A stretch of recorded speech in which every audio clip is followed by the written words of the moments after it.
लेके आई आने ले आने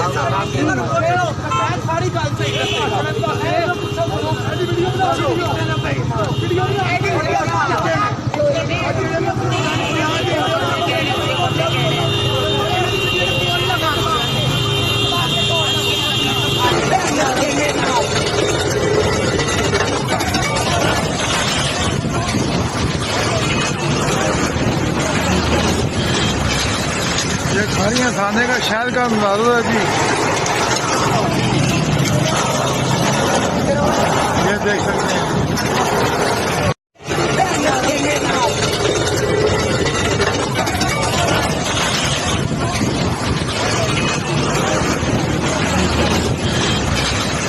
ये खारियां खाने का शहद का अंदाजा है जी। ये देख सकते हैं